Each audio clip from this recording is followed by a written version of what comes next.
Hey bro, Hey bro. y aurait pas des SCP so cute? Genre tu veux dire au moins en apparence. Ouais, genre des petits bonhommes quoi. As-tu déjà entendu parler de SCP-068? Non. C'est parti. T'es cassé.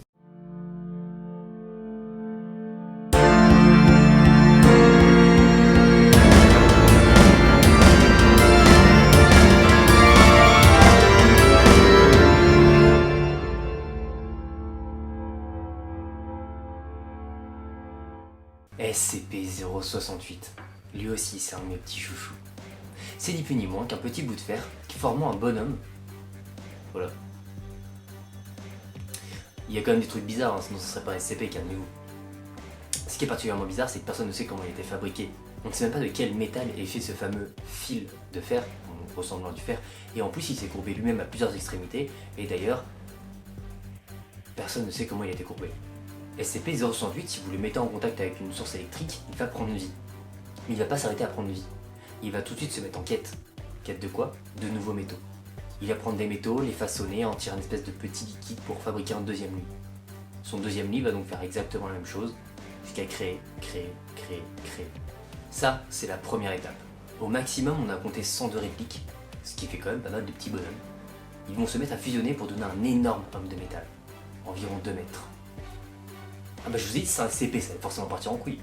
Une fois qu'il est géant, il va émaner des rayons alpha, bêta et gamma, dans le but de trouver toujours plus de métal. Bien sûr, s'il n'a pas atteint sa forme maximum, qui est de 102 petites répliques réunies. La chose qui est assez drôle là-dedans, c'est que par contre, une fois qu'il atteint sa phase maximale, il a une durée de vie de 4 minutes et 32 secondes précisément.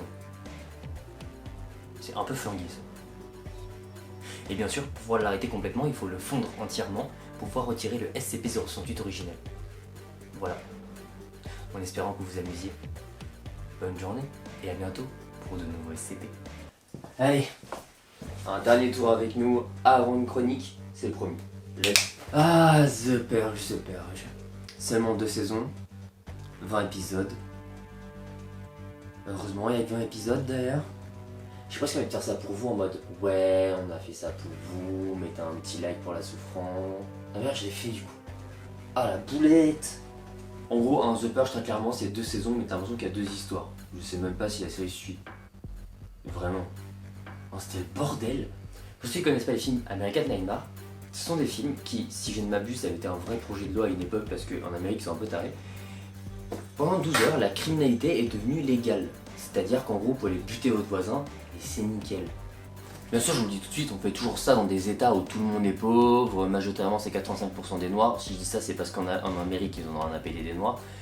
Et qu'en plus, bah, si tu veux, on va pas faire ça à Hollywood, quoi. Ça ferait tâche. Et donc, en gros, bien sûr, quand t'as envie de liquider une partie de la population très pauvre, qu'est-ce que tu fais? Tu mets de l'argent, voilà, bah oui, bonne idée, bah voilà. Donc en gros, le concept il est simple, on envoie des milices en plus pour accentuer le côté drama, accentuer le côté on désingue tout ce qui bouge. Bien sûr, l'argent fait que on te donne 5000 balles en échange de petites lentilles pour savoir où t'es en temps réel et savoir le nombre de personnes que tu tues et on te donne une prime à chaque fois que tu butes quelqu'un. Pour t'inciter à sortir de chez toi, te faire canarder par les milices et en même temps que tu peux liquider d'autres personnes, nous ça nous arrange. Ah mais c'est à s'y méprendre ce que je viens de faire. Tu pourrais penser à un spoil, mais pas du tout. Il y a 5 films et 5 films c'est à peu près le même bordel. Bref, du coup, moi, tu vois, je suis assez friand de ces films. Les films sont bons.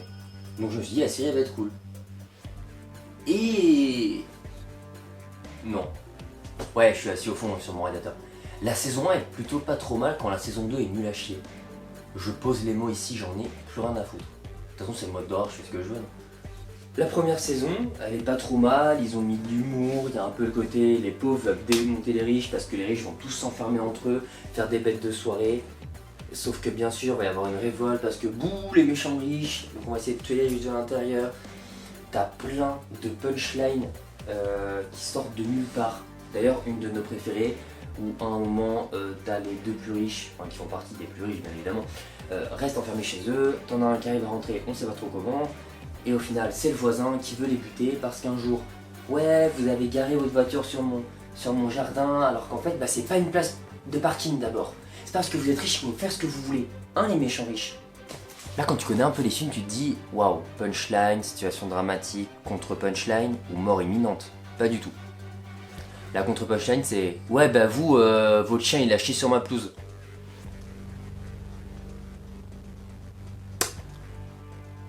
Voilà. Si, il y avait une autre scène d'action qui est pas mal. À un moment, t'en as un qui est perdu. On le retrouve. Oh putain, vous avez vu ce magnifique t-shirt? Toujours dispo dans ma bio d'ailleurs. Il est bloqué dans un endroit où en fait les gens font un mini-jeu et tu dois gagner une voiture. Lui, il veut retrouver sa sœur. Et tu dois gagner une voiture, t'as pas le droit de te barrer si on te capture, hein, sinon c'est pas drôle. Tu dois courir tout droit, arriver à t'en sortir pendant que des mecs te tirent dans le dos et d'autres viennent armés. Donc si tu te caches sur les côtés sur des fausses maisons, c'est des maisons piégées et t'as des mecs qui veulent te défoncer à coup de lame, à coup de gun, et tu dois essayer de survivre. Bon, je te raconte pas que le mec bien sûr réussit parce que c'est le héros de la saison, enfin t'as gâté. Ah mais où? Parce que, ah oui, petite subtilité, il y a un camp de nonnes, enfin de nonnes psychopathes, qui font une espèce de culte à la vie, et donc à la mort hein, plutôt. Donc chaque année, chaque purge, elles viennent sacrifier un certain nombre de personnes. Et c'est pas genre on fait un sacrifice normal, tu vois, genre on te met sur une petite pierre, on te coupe la gorge, c'est trop simple.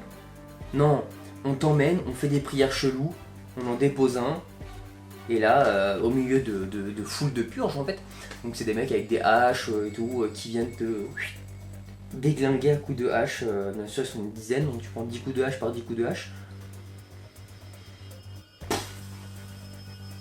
Ça c'est gratuit. Bien sûr, au fond. Bien sûr, comme d'habitude, il y a son lot de conneries, hein. Moi j'en pouvais plus. Hein. Dans son lot de conneries, on pourra retrouver que le mec est à 1,5 km à peu près du véhicule où il est parce qu'on a lui donné l'information. Donc, dans ta tête, il y a ta soeur dans le bus, tu fais quoi? Tu traces, tu réfléchis pas, tu vois. Sauf que moi, ta soeur, tu t'en bats un peu les couilles. Si tu vas te faire là, d'ailleurs, big up. Moi, c'est buté, bon voilà, tu vois, il y a des gens armés dans la rue. Ouais, flemme, je suis sûr que t'as fait exprès de te foutre en l'air en plus. À vous. Blague à part, là, on est face à quelqu'un qui doit faire 1,5 km le plus vite possible. Donc dans ta tête, il prend sa caisse, il trace. Non, il s'arrête avec un mec, il commence à lui taper la causette. Ouais, non, mais moi je peux pas prendre ta voiture. Non, moi je vais te laisser ma voiture en échange du fait que tu m'aies donné une info. À quelle heure une voiture vaut une information? Surtout que c'est une bête de voiture, on le rappelle. Non, mais je vais y aller plutôt à pied. Donc le mec il se met à courir, il s'arrête, je sais plus pourquoi. Il prend bien son temps, il repart, il reprend son temps. Il s'arrête limite boire un café que ça m'aurait pas choqué. Et là il arrive, à quel moment? Comme par hasard, au moment pile où le bus se repart.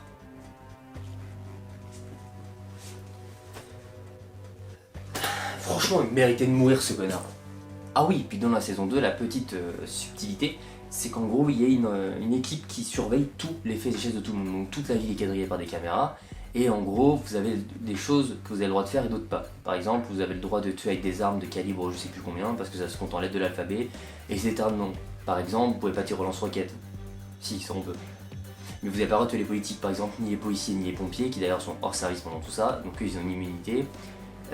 Puis il y a certaines armes que vous n'avez pas le droit d'utiliser. Et l'héroïne est une personne qui à la base surveille, puis finalement veut déjouer le gouvernement. Putain, mais c'est un gros cliché ce que je raconte. Toute la série, c'est une suite de clichés. Nul. On n'oublie pas celle qui arrive pas à monter dans l'entreprise, du coup qui attend la purge pour essayer de buter tous ses collègues pour avoir la promotion. On n'oublie pas que le personnage principal ne sert strictement à rien. Vraiment, à rien. Comme tu veux essayer de mettre du côté fun dans ta série, tu places une application où les gens peuvent payer pour mettre des prix sur la tête des gens. Comme bien sûr, il faut installer un côté un peu suspense et tout. Pendant toute la saison, on en a rien à péter de ces gens-là, très clairement. Mais tu mets une histoire par-dessous, parce qu'il y en a plusieurs. Une petite histoire où il y a des amoureux qui sont dans le pétrin, il y a le mari qui a reçu une prime sur sa tête parce que tout le voisinage le déteste. On a dit que tu voulais faire quelque chose de larmoyant. Donc ce que tu fais, t'oublies pas, je vais remettre ça en place, t'oublies pas de lui mettre un enfant qui est recherché par le gouvernement. Comme ça, t'arrives à une situation où le couple veut partir du pays, donc passer les frontières avant la purge. Très intelligent. Sauf qu'au moment de passer les tests, ton fils y passe pas. Et là, t'as une scène déchirante. Non papa, laissez-moi là, je vais me débrouiller sans vous. Alors que le gamin a une jambe pétée. Je vais y arriver très bien pendant la purge. Non mon fils, jamais on t'abandonnera. De toute façon, on quittera pas notre maison. J'ai déjà dit que Netflix doit nous embaucher pour les scénarios. Moi j'appelle Marisa, je vous jure, on fait une dinguerie. Hein. Bref. C'était The Purge, sorti très récemment, 20 épisodes au compteur. on les a tous vus. Je peux vous jurer que pour la saison 2, on s'est forcé un peu quand même. The Purge, c'est non, vous infligez pas ça. Faites-moi confiance, ne vous infligez pas ça. Waouh! Après une belle série de merde, je vous souhaite une très belle soirée, très belle journée. À demain pour de nouvelles aventures. On va se retrouver encore pour du bouquin. Très prochainement, et ça fait plaisir parce que même moi ça me manquait. C'est Guizou et Mathieu, on se retrouve dès demain, 16h30 pour une nouvelle vidéo. Peace.